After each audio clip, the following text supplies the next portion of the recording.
اعوذ باللہ من الشیطان الرجیم بسم اللہ الرحمن الرحیم۔ اللہ کے نام سے شروع کرتی ہوں جو بہت ہی مہربان و نہایت رحم کرنے والا ہے۔ روحانی وظائف چینل کی طرف سے تمام ویورز کو السلام علیکم ورحمۃ اللہ وبرکاتہ۔ میں اپنا چینل روحانی وظائف کے ساتھ آپ کی خدمت میں ایک نیا روحانی وظیفہ لے کر حاضر ہوئی ہوں۔ میرا آج کا روحانی وظیفہ 9 ذی الحجہ یوم عرفہ کے دن کے فضائل کے متعلق ہے اور یوم عرفہ کے دن کی فضیلت کے متعلق ہے۔ اور اس دن اگر آپ یہ وظیفہ جو میں آج آپ کو بتاؤں گی وہ کریں گے تو آپ کی ہر دلی خواہش جو ہے وہ پوری ہو جائے گی۔ تو اپنا وظیفہ بتانے سے پہلے میں آپ تمام ویور سے گزارش کرتی ہوں کہ میرا چینل روحانی وظائف ضرور سبسکرائب کر لیں اور ساتھ میں بیل آئیکن کے بٹن کو بھی دبا لیں تاکہ ہر آنے والی نئی ویڈیو کی اپڈیٹس آپ کو مل سکیں۔ تو 9 ذی الحجہ کو یوم عرفہ کہنے کی علماء کرام نے 3 وجوہات بیان کی ہیں۔ پہلی وجوہات یہ ہے کہ حضرت ابراہیم علیہ السلام کو 8 ذی الحجہ کی رات خواب میں نظر آیا کہ وہ اپنے بیٹے کو ذبح کر رہے ہیں، تو ان کو اس خواب کی اللہ تعالیٰ کی طرف سے ہونے یا نہ ہونے میں کچھ تردد ہوا۔ پھر 9 ذی الحجہ کو دوبارہ یہی خواب نظر آیا تو ان کو یقین ہو گیا کہ یہ خواب اللہ تعالیٰ کی طرف سے ہی ہے، کیونکہ حضرت ابراہیم علیہ السلام کو یہ معرفت اور یقین 9 ذی الحجہ کو حاصل ہوا، اسی وجہ سے 9 ذی الحجہ کو یوم عرفہ کہتے ہیں۔ اور اس کے علاوہ اس کی دوسری وجہ 9 ذی الحجہ کو حضرت جبرائیل علیہ السلام نے حضرت ابراہیم علیہ السلام کو تمام مناسک حج سکھلائے تھے۔ مناسک حج کی معرفت کی مناسبت سے 9 ذی الحجہ کو یوم عرفہ کہتے ہیں۔ 9 ذی الحجہ کو حج کرنے والے حضرات چونکہ میدان عرفات میں وقوف کے لیے جاتے ہیں تو اس مناسبت سے 9 ذی الحجہ کو یوم عرفہ بھی کہہ دیتے ہیں۔ تو جو میں نے آپ کو باتیں تمام بتائی ہیں، یہ 9 ذی الحجہ کا مختلف وجوہات کی بنا پر دوسرا نام بھی یوم عرفہ ہے، لہٰذا جو ہے ہر کوئی اپنے ملک کے مطابق، جیسے کہ کوئی پاکستان میں جس دن 9 ذی الحجہ ہوگی وہی دن یوم عرفہ کہلایا جائے گا، چاہے اس دن جو ہے وہ سعودیہ عرب میں یوم عرفہ نہ ہو۔ تو یہ جو ہے یہ تمام کے تمام فضائل اور اس کی برکات تھیں۔ خلاصہ یہ ہوا کہ یوم عرفہ کی فضیلت زمان ہے اور فضیلت مکان نہیں، یعنی 9 ذی الحجہ کی تاریخ جہاں بھی پایا جائے وہاں اس تاریخ کی فضیلتیں حاصل ہو جائیں گی۔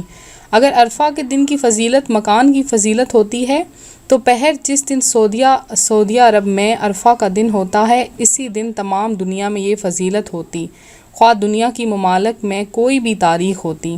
تو اس سے یہ بات جو ہے وہ واضح آسان الفاظ میں یہ ہوگی کہ جس دن جس ملک میں جو بھی دن ہوگا اسی دن اس کی فضیلتیں حاصل ہوں گی۔ جیسے کہ آج کا دن جو ہے وہ یوم عرفہ کا دن ہے تو آج ہی کے دن آپ کو یہ تمام فضیلتیں حاصل ہوں گی۔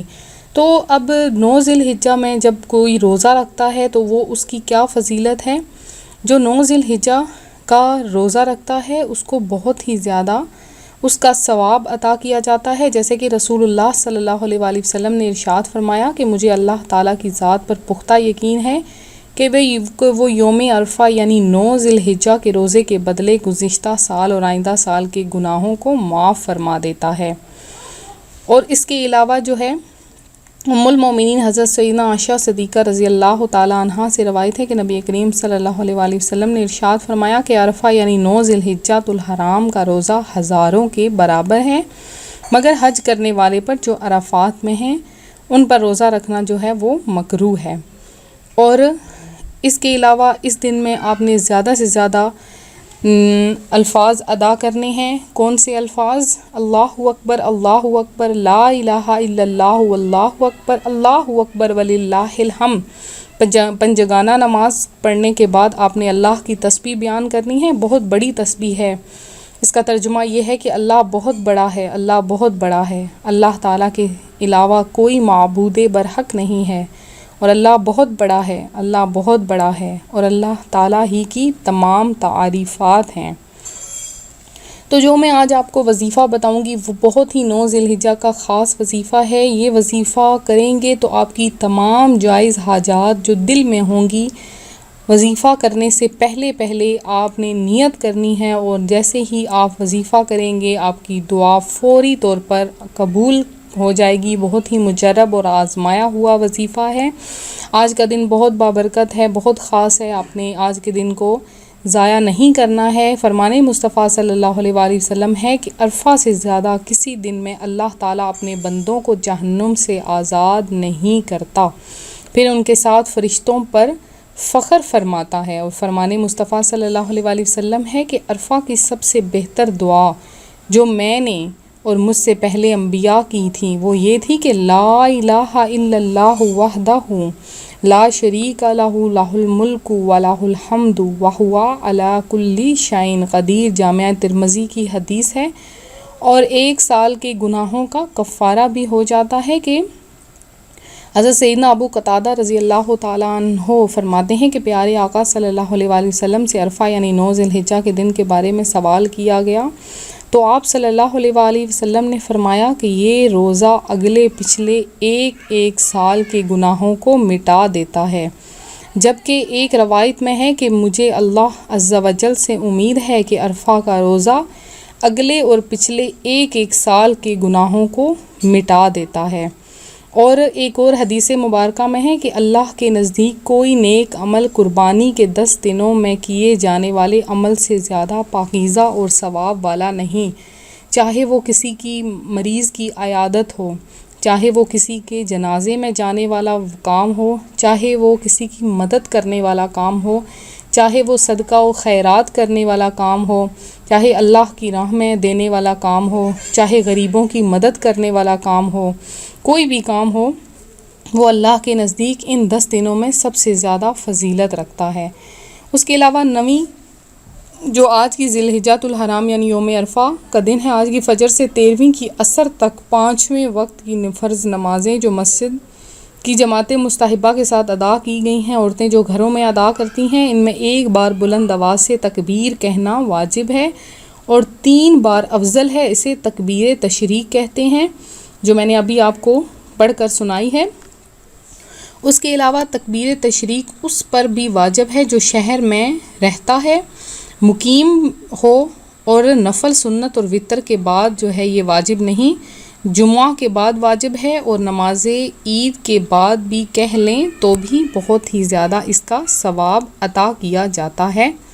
اور حضرت علی رضی اللہ تعالیٰ عنہ نے 9 ذی الحجہ کے دن نماز فجر سے ایام تشریق کے آخری دن یعنی 13 ذی الحجہ کی نماز عصر تک تکبیر تشریق آپ پڑھتے تھے، اور 9 ذی الحجہ کی فجر سے 13 ذی الحجہ کی عصر تک ہر فرض نماز کے بعد باجماعت ہو یا تنہا نماز پڑھنے والے مرد پر 1 مرتبہ بلند آواز سے اور عورت پر 1 مرتبہ آہستہ آواز سے تکبیر پڑھنا واجب ہے۔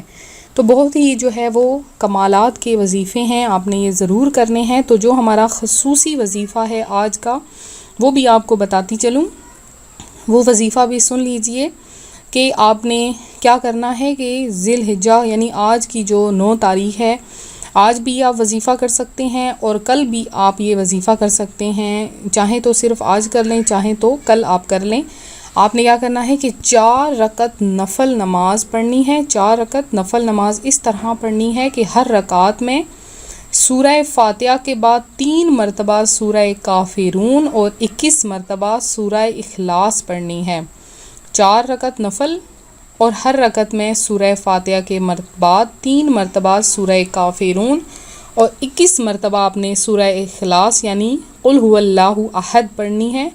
تو انشاءاللہ عز و جل اللہ تبارک و تعالی کے جو ہے کرم سے آپ کی جو بھی جائز حاجت ہوگی، جو بھی جائز خواہش ہوگی آپ کے دل میں آپ نے نیت کی ہوگی، انشاءاللہ عز و جل وہ ضرور پوری ہو جائے گی۔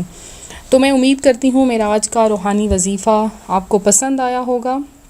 لائک کے بٹن کو دبانا ہرگز مت بھولیے گا، اور اسی طرح سے جو ہم لوگ روحانی وظائف آپ کی خدمت میں پیش کرتے ہیں آپ لوگ سن کر اسے آگے بھی شیئر کیا کریں، اور علم دین حاصل کرنے کے لیے آپ کو کوئی بھی سوال پوچھنا ہو تو آپ کمنٹ میں ہمیں میسج کر سکتے ہیں. اس کے علاوہ آپ نے استخارہ وغیرہ کروانا ہو تو بھی آپ کمنٹ میں ہمیں بتا سکتے ہیں. تو میں امید کرتی ہوں میرا آج کا روحانی وظیفہ آپ کو پسند آیا ہوگا. ہمارا چینل ضرور جوائن کریں. ملتے ہیں اگلے وظیفے کے ساتھ. دعاؤں میں یاد رکھیے گا. اپنا خیال رکھیے گا. فی امان اللہ.